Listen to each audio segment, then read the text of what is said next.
కేసీఆర్ నాయకత్వం. కాకతీయ కాలువను అదే స్థాయిలో అపురూపంగా ఎప్పుడు కూడా నిండుగా నీళ్లతోని ఎండాకాలం కావచ్చు ఏ కాలమన్నా కావచ్చు కాళేశ్వరం మహిమ వల్ల ఉమ్మడి కరీంనగర్ జిల్లాకు అద్భుతంగా పంటలు పండి మరి అద్భుతంగా ఇక్కడ సంపద సృష్టించబడ్డది. ఇవాళ కేవలం కేసీఆర్ గారి మీద గుడ్డి కోపంతో గుడ్డి వ్యతిరేకతతో మేడిగడ్డ ఏదో కొట్టుకపోయిందని చెప్పి ఎన్నికలకు ముందు చేసిన చిల్లర ప్రచారం ఏదైతే ఉన్నదో ఒక చిన్న పర్రె పడితే ఒక పిల్లర్ అంటే 370 పిల్లర్లుంటే ఒక్క పిల్లర్లో పడ్డది పర్రె 370ల 3 బ్యారేజీలు 19 రిజర్వాయర్లు 21 పంప్ హౌజులు 100 కిలోమీటర్ల సొరంగ మార్గం 1000 కిలోమీటర్ల ప్రవాహ కాలువలు గిన్ని ఉన్న కాళేశ్వరాన్ని పట్టుకొని ఒక్క బ్యారేజీలో 370 పిల్లర్లలో ఒక్క పిల్లర్కు పర్రె పడితే అయిపోయింది కొట్టుకపోయింది 1,00,000 కోట్లు పోయినాయి అని చెప్పి ఇద్దరు కలిసి ఆయన దున్నపోతినిందంటే ఈయన దుడ్డను కట్టేయమన్నట్టు పైకెళ్ళి ఎన్డీఎస్ఏ రిపోర్ట్ అని చెప్పి ఒక ఆయన వచ్చి నీళ్ళల్లో దిగకుండా కనీసం కిందికి పోయి చూడకుండా ఏదో జరిగిపోయిందని చెప్పి ఆగమేఘాల మీద 48 గంటల్లో రిపోర్ట్ ఇచ్చింది కేంద్ర ప్రభుత్వం. ఆ రిపోర్ట్ను పట్టుకొని ఆయన దున్నపోతినిందని కాంగ్రెస్ వాడు అంటే రాహుల్ గాంధీ అంటే ఎన్డీఏ ప్రభుత్వం వచ్చి ఇగో దుడ్డను కట్టేయమన్నట్టు ఆ రిపోర్ట్ ఇచ్చింది. మరి నేను అడుగుతా ఉన్నా ఈరోజు 48 గంటల్లోనే రిపోర్ట్ ఇచ్చిన మీరు మేడిగడ్డ మీద సుంకిశాల రిటైనింగ్ వాల్ కూలిపోతే ఒక్క బీజేపీడు మాట్లాడాడు ఎందుకు? ఏ ఎన్డీఎస్ఏ కదలదు ఎందుకు? అట్లే ఎస్ఎల్బీసీ టన్నల్ కూలిపోయి 8 మంది చచ్చిపోయినారని చెప్పి వార్తలు వస్తున్నాయి. మరి 8 మంది చచ్చిపోయినా టన్నల్ కూలిపోయినా కేంద్ర ప్రభుత్వంలో మాత్రం దున్నపోతు మీద వానబడ్డట్టే తప్ప కనీసం ఒక్క మనిషి రాడు, ఒకరు మాట్లాడరు. ఈ ప్రభుత్వం మరి ఇట్లా తప్పు చేస్తున్నదనే మాట రాదు, ఎన్డీఎస్ఏ రాదు, ఎవరు కూడా రారు. అంటే దీన్ని బట్టి ఏమర్థమవుతున్నది? ఇద్దరు కలిసి బీజేపీ కాంగ్రెస్ కలిసి కేసీఆర్ గారిని బద్నాం చేయాలని. కానీ వాళ్ళు ఎన్ని అనుకున్నా అది నెరవేరది. ఎందుకంటే మేడిగడ్డ ఎక్కడైతే వీళ్ళు ఏదో జరిగిందని చెప్పి అభూత కల్పనలు సృష్టిస్తున్నారో ఇప్పటికే అది జరిగి 16-17 నెలలైంది. మధ్యలో భూకంపం వచ్చింది. మేడిగడ్డకు కొద్ది దూరమే ఎపి సెంటర్ ఉండే భూకంపాన్ని అయినా ఆ అతి భారీ భూకంపాన్ని కూడా తట్టుకొని నిలబడ్డది మన మేడిగడ్డ, మన కాళేశ్వరం. అట్లాగే 28 లక్షల క్యూసెక్కులు వరద వచ్చిన ఆ వరదను కూడా తట్టుకొని నిలబడ్డది మేడిగడ్డ.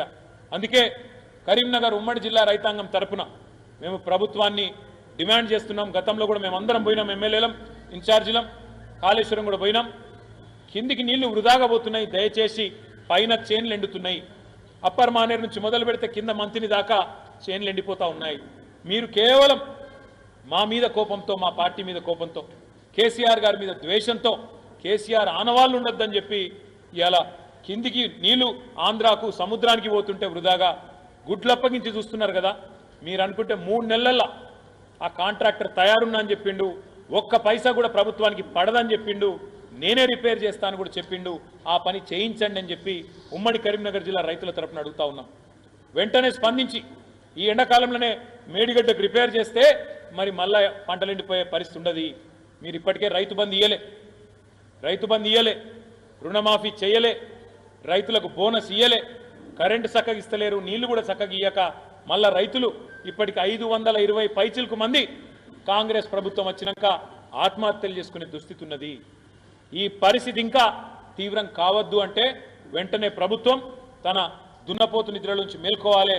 ఇవాళ మిడ్ మానేర్ కానీ, ఎల్ఎండి కానీ, యూఎండి కానీ, చెరువులు కానీ ఈ ప్రాంతంలో మొత్తం నింపే విధంగా వెంటనే అక్కడ రిపేర్ పూర్తి చేసి 2-3 నెలల్లో నీళ్లు పంపింగ్ స్టార్ట్ చేయాలని చెప్పి కూడా మేము డిమాండ్ చేస్తూ ఉన్నాం. ఇటు ప్రజా పోరాటాలు కొనసాగిస్తూనే మరొక వైపు ప్రభుత్వ అవినీతిని కూడా ఎండగడుతూనే ఉంటాం.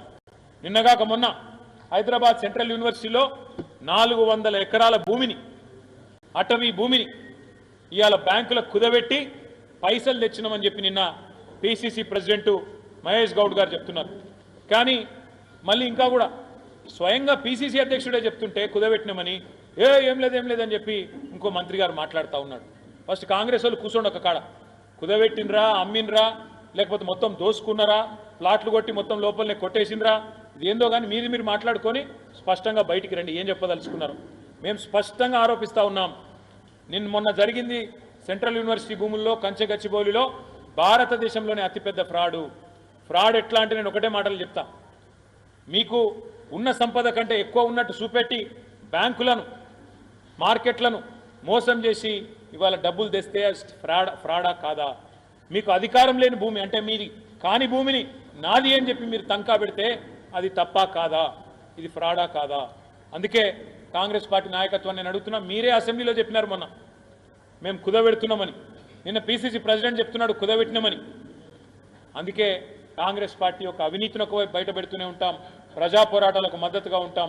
మా పార్టీ మరొక 25 ఏళ్ల పాటు చెక్కు చెదరకుండా ఉండే విధంగా సుశిక్షితులైన కార్యకర్తలను, సైనికులను తయారు చేసుకొని ముందుకు పోతాం. మీడియా కూడా మాకు ఉద్యమంలో సహకరించింది, అధికారంలో ఉన్నప్పుడు సహకరించింది, ప్రతిపక్షంలో కూడా మీరు సహకరిస్తున్నారు.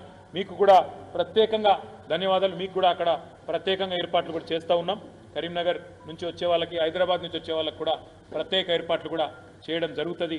కమలాకర్ గారు, జీవి రామకృష్ణారావు గారు ఆ ఏర్పాట్లన్నీ కూడా చూస్తారని చెప్పి కూడా తెలియజేస్తూ, మీకు ఏమైనా ప్రశ్నలు ఉన్నాయో ఏమైనా అడగదలుచుకున్నా అడగొచ్చని నా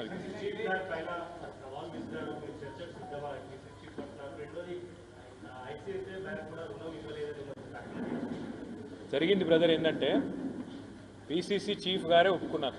ఏమని? మేము కుదబెట్టినాం, తాకట్టు పెట్టినాం, 10,000 రుణం తెచ్చినామని. ఇంకో దిక్కు 10,000 కోట్ల రుణం తెచ్చినామని ఆయన చెప్తా ఉన్నాడు. ఇంకోవైపు ఏం చెప్తున్నారు పిసిసి ప్రెసిడెంట్? ఆ 10,000 కోట్లు మేము మన రైతు బంధుకి ఇచ్చినాం, అట్లే ఇంకా వేరే కార్యక్రమాలకు ఇచ్చినామని చెప్పి చెప్తా ఉన్నారు. అదేవిధంగా బీకన్ అనే ఒక ప్రైవేట్ సంస్థకు కుదబెట్టినామని చెప్పి డాక్యుమెంట్ కూడా టీజీఐఎస్సీ వాళ్ళు సంతకం పెట్టింది కూడా నేను నిన్న విడుదల చేసిన.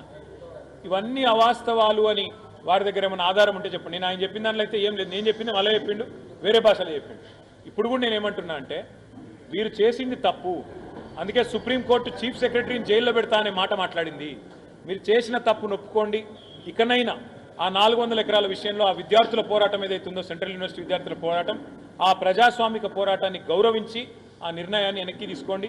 లేకపోతే మాత్రం నేను పక్కా చెప్తున్నా, మీరు గిన్న ఆ భూమిని అమ్మే ప్రయత్నం చేస్తే ఎవరన్నా ఒక ఇంచు కొన్నా మేము 3 ఏళ్ల ముంగటనే చెప్తున్నాం, మళ్ళా 2028-29లో వచ్చేది ఖచ్చితంగా కేసీఆర్ ప్రభుత్వం. ఆ ఒక్క ఇంచు భూమి ఎవరు కొన్నా ముమ్మాటికి దాన్ని రద్దు చేస్తాం. అక్కడ ఎట్లాంటి పర్మిషన్లు కూడా ఇవ్వకుండా ఈరోజు ఎట్లా అయితే అదొక లంగ్ స్పేస్ లాగా హైదరాబాద్కు ఉన్నదో దాన్ని అట్లే కాపాడుతాం. ఒక అంతర్జాతీయ ప్రమాణాలతో ఈకో పార్క్ నిర్మాణం చేస్తాం తప్ప, గ్రీన్ జోన్గానే ఉంచుతాం తప్ప, ఒక ఇంచు కూడా ఎవరు కొన్నా, ఈ స్కామ్లో ఎవరు భాగస్వాములైనా వాళ్ళకు కూడా తప్పకుండా నష్టం వస్తుంది. ఆలోచించుకోవాలని చెప్పి నేను బిల్డర్లు, ఇంకా రేవంత్ రెడ్డి తొత్తులు ఎవరైతే ఆ భూమిని వేసుకపోదాం అనుకుంటున్నారో వాళ్ళందరికీ కూడా చెప్తాం.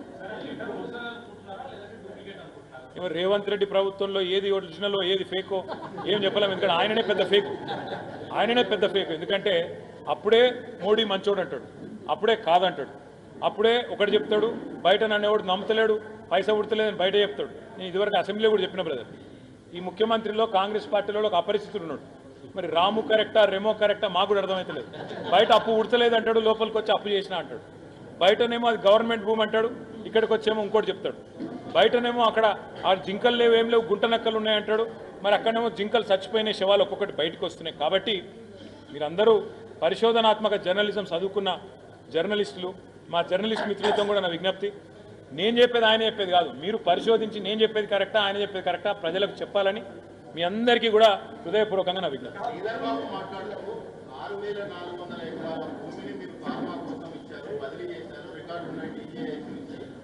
మీరు అమ్మినప్పుడు తప్పు కాదు ఒకటి. రెండవది కానాంబెట్ మోకిలా తర్వాత అదే కోకాపేట దగ్గర ఆ భూములన్నీ మీరు అమ్మారు, ప్లాట్లు చేసి మరి తుణుకలు ఆ తుణుక ఈ చాలా మంచి ప్రశ్న, చాలా మంచి ప్రశ్న. అర్థమైంది ప్రశ్న, అర్థం. చాలా మంచి ప్రశ్న మీరు అడిగింది, తొందరపడదు. చాలా మంచి ప్రశ్న. ఎందుకంటే మేము కూడా భూములు అమ్మినాం. మాకంటే ముందు కాంగ్రెస్ వాళ్ళు అమ్మినాం, అంతకంటే ముందు టీడీపీ వాళ్ళు అమ్మినాం. ప్రభుత్వానికి పన్నేతర ఆదాయం కోసం ఏ ప్రభుత్వానికైనా ఇవాళ తప్పే పరిస్థితి లేదు. ఇక్కడ ప్రజల మీద పన్నులు పెంచలేము.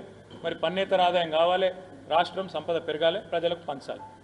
మేమేం చేసినాం బ్రదర్, నువ్వు చెప్పిన అన్ని కరెక్టే. ఏది ఈడమ్మినరు ఆడమ్మినరు 4 పేర్లు చెప్పినావు కదా, అక్కడ కరెక్టే మేము అమ్మినాం. కానీ ఎవరు అమ్మినరు దాన్ని? రాష్ట్ర ప్రభుత్వ సంస్థ అయిన హెచ్ఎండిఏ అమ్మింది, టీఎస్ఐఎస్సి అమ్మింది. మేము మధ్యలో ఉన్న బ్రోకర్ తెచ్చి 170 కోట్ల కమిషన్ ఇచ్చి వాడి చేతుల్లో భూమిని తాకట్టు పెట్టిన పరిస్థితి మేము చేయలేదు కదా. మేము అమ్మింది ప్రభుత్వ సంస్థ టీఎస్ఐఎస్సి, ప్రభుత్వ సంస్థ హెచ్ఎండిఏ. అంతేగాని మధ్యలో ఉన్న బ్రోకర్ని తెచ్చి. నేను అడుగుతున్నా బ్రదర్, మీరు ఆలోచన చేయండి. 10,000 కోట్ల రుణానికి 170 కోట్ల కమిషన్ ఇస్తారా ఎవడన్నా ప్రపంచంలో బ్రోకర్కు? అంటే 1.7%, బ్రోకరేజ్ 1.7%.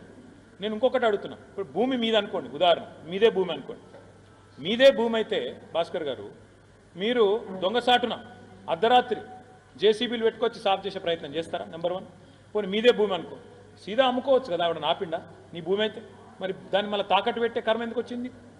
ఇదంతా ఎందుకు జరిగింది అంటే వీళ్ళకు పూర్తిగా తెలుసు ఆ భూమి అటవీ భూమిగా గుర్తించబడుతుందని తెలుసు, కానీ ఆ భూమి మీద పైసలు ఎట్లన్నా తీసుకురావాలి, ఆ భూమిని ఎట్లన్నా లిటిగేషన్ ఇరికియాలని చెప్పి ఒక బ్రోకర్, బాంబే బ్రోకర్ను ఒక బీజేపీ ఎంపీ తీసుకొస్తే ఆ బీజేపీ ఎంపీ ఈ ముఖ్యమంత్రి ఇద్దరు కలిసి మరి ఆ భూమి కోసం 170 కోట్ల లంచం కమిషన్ రూపంలో ఆ బ్రోకర్కి ఇచ్చి 10,000 కోట్లు తెచ్చుకున్నారు. భూమిని తాకట్టు పెట్టింది బీకన్ అనే సంస్థకు, అకౌంట్ చేసింది ఐసిఐసిఐ బ్యాంకులా. నేనేమంటున్నా అంటే మేము భూమిలో అమ్మినామంటే మేము అమ్మింది టీఎస్ఐఎస్సి ద్వారా, మాకు బ్రోకర్లను పెట్టలే, ఎవరికి కమిషన్ ఇయ్యలే, ప్రజల పైసలు. తప్పు ఎంపీ గారు ఎవరో నేను చెప్తా, ఎప్పుడు చెప్తా అంటే ఆ ఎంపీకి కొంత సాయం చేస్తాను రేవంత్ రెడ్డి చెప్పిండు. ఇలా ఫ్యూచర్ సిటీలను ఆడనోయిడును ఆ ఎంపీకి కొంత సాయం జరుగుతోంది. అది జరిగినాక కాగితంతో సహా బయటకు వచ్చి ఈ ఎంపీ, ఈయన బ్రోకరు, ఈ బ్రోకరేజు, ఈ ముఖ్యమంత్రి, ఈయన వీళ్ళ పాత దందాలు అన్నీ బయట పెడతా, మీరు జర్ర ఓపికగా ఉన్నాడు.